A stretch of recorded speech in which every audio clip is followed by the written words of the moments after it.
You can only lead by serving. En Jesus het dit vir ons gewys.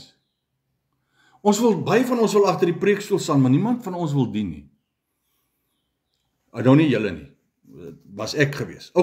So ons begin met die mnemonic, met die gedagte rympie. En ons vat die woord disciple, en ons gaan hom nou uit mekaar uittrek. En ons vat die D, heel eerste. Waarvoor staan die D?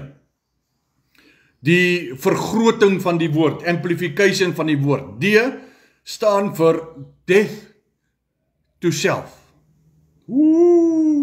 Hierdie is 'n groot ene. Hierdie is 'n diep ene. Om aan jouself te sterf. Kyk wat sê Lukas 14:27.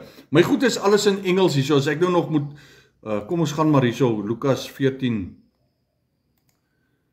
Kom ons gaan gou na die Afrikaans toe. Hy sê, elkeen wat sy kruis nie dra en agter my aankom nie, kan nie my disipel wees nie. Wat beteken dit, my vriend? Wat beteken dit om jou kruis te dra? Kom aan, wil iemand nie net vir my tik hier so in die comments nie? Wat beteken dit? Whoever does not bear his cross and come after me cannot be my disciple.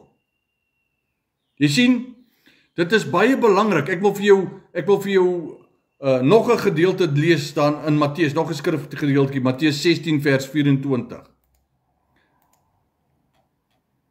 Kyk wat sê. Toe sê Jesus vir die disippels: as iemand agter my wil aankom, moet hy homself verloon en sy kruis opneem en my volg.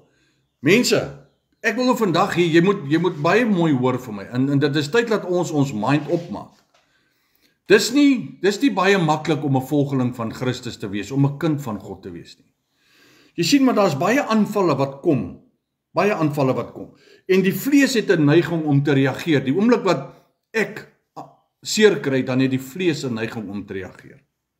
Maar dit is presies nou wat die skrif vir my sê. Hy sê, daai aanvalle wat kom, kan ek deur gebed, deur geloof en deur al hierdie goeders kan ek dit oorkom, sonder om uit die vlees uit op te staan en te reageer.